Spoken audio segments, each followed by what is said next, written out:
All right, section 5 here. Now, in the last one, we talked about solving. Here, we're going to look a lot more at factoring. Now, on the ones that we factored earlier, you'll notice that the piece that we factored was all a monomial, right? That was all just a monomial coming outside. Now, we're going to be splitting a trinomial into two separate binomials. All of these problems are going to look something like ax squared plus bx plus c, right? And we'll notice that there's like a 1 there, right? It's just there's not a number there, it's just a 1. That makes these problems considerably easier. In the next section, if I remember correctly, yeah, we have the a sitting out front. And that makes the problems quite a bit harder, a little bit longer. So here we're in the easy stuff still. Looking at what they've got here, they say x squared plus bx plus c can be factored to be x plus p and x plus q, where q plus p is b and p times q is c. Now that's awesome, but I want to see this in numbers. So let's actually let's take this x plus 1, x plus 5, let's take to the side here. X plus 1, x plus 5. All right, and I just want to multiply this out like we've done, and maybe we'll be able to see a pattern. We get our x squared plus 5x plus 1x, and then what is that, plus 5. These middle guys add up to be 6x. So we have x squared plus 6x and then plus 5. Now something to notice, is that 5 times 1 is 5, right? 5 times 1, here, maybe I'll write that down. 5 times 1 is 5, and then 5 plus 1 is 6. So on all of these problems, you're going to want to multiply to be the last piece and add up to be the middle piece. That's going to be our pattern here. Let's look at this in example 25. Now again, we said we want to multiply to be the last piece. So multiply to be negative 10 and add to be 3. So this is the way that I approach the problems. I think about doing a little bitty factor tree right there. I kind of break up the negative 10, and we might be able to think of what combination adds up to be 3, but if you can't, you just start listing stuff. What two numbers multiply to be negative 10? Well, 10 times negative 1, negative 10 times positive 1, 5 times negative 2, and then negative 5 times 2. I'm thinking that's the only ways to make a negative 10.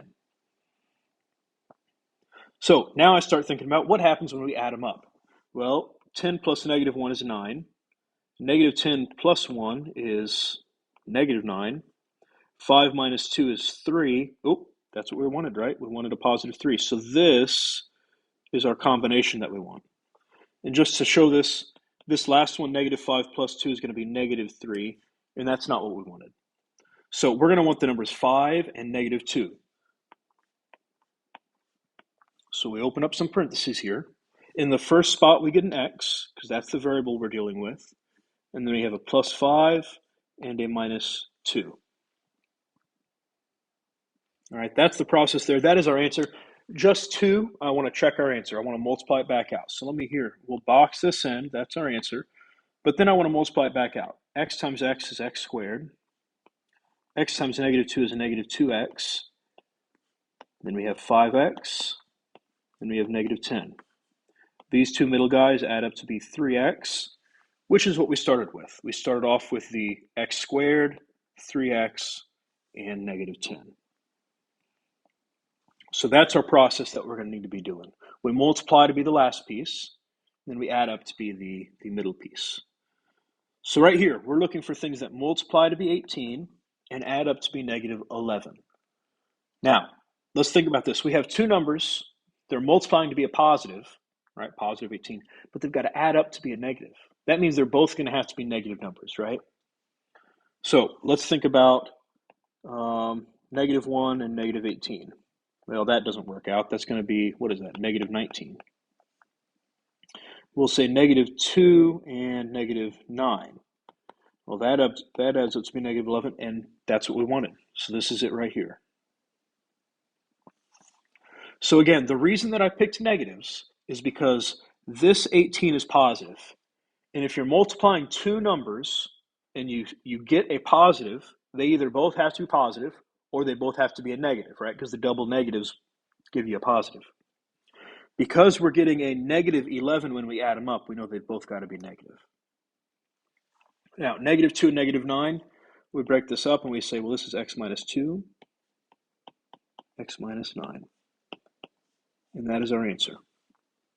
If you want to check yourself, you don't have to, but if you want to, we'd multiply and we'd get x squared minus 9x minus 2x plus 18. These middle guys add up to be -11x, which is what we wanted. So there we are. That is factoring trinomials. Let's look at another one. Oh, is this the exact same problem we did earlier? It is the exact same problem. Let's just go ahead and skip that guy there. Next page. We're wanting to break up the -16 and add up to be -6. Now, if they're going to multiply to be a negative, then one has to be positive, one has to be negative, right? And I'm going to try to think this through in my head without having to write a bunch down. I'm thinking -8 and +2, right? -8 times 2 is -16. -8 plus 2 is -6. So that's going to be the combination we want. Now, if you wanted to, you could list all these out. Okay, if it wasn't obvious what they were, you would want to list them out, and then you'd be able to find it. Now, just as a side note, these ones here, these problems, they're set up such that they will factor.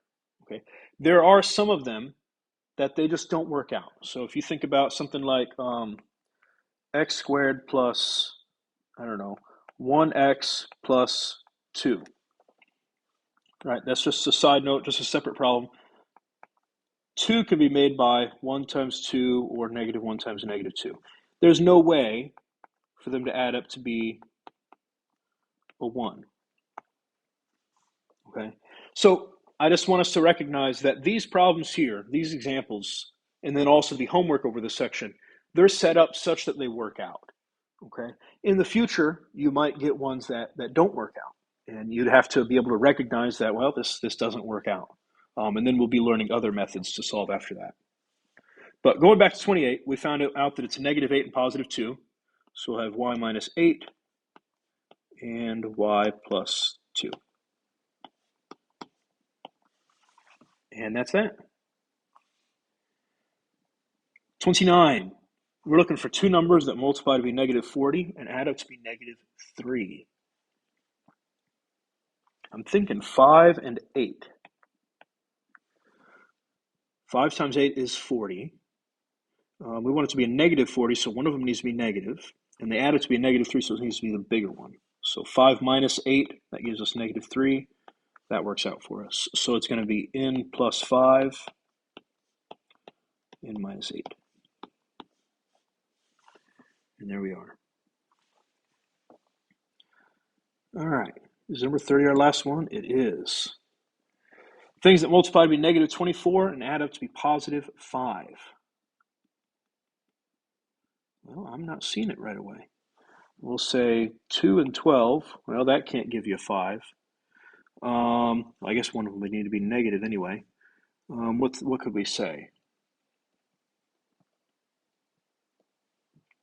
I think it's 8 times 3. Which one's going to be negative? 3 would be negative, right? 8 minus 3 gives us the 5. Yep, there we are. So it'll be d plus 8, d minus 3. And that's that. Alrighty. Whenever you get stumped like I did just now, right, I couldn't think of this. I don't know why I couldn't think of it, but I couldn't. You just start thinking about what all can multiply to be 24. Okay? And if you wanted to list out 1 and 24, 2 and 12, 3 and 8, and you could go on and on. Right? There's a few other ones as well. That's not a bad idea to do that, okay? All right, that is it for this section here. Things to remember. This works for trinomials with a 1 hanging in front of the x squared term, right? With a 1 as its leading coefficient. You look for things that multiply to be the last, right? Multiply to be negative 10. Maybe I'll just write that out. Oops.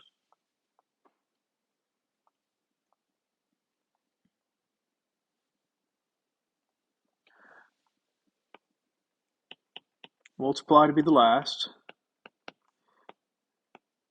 add to be the middle.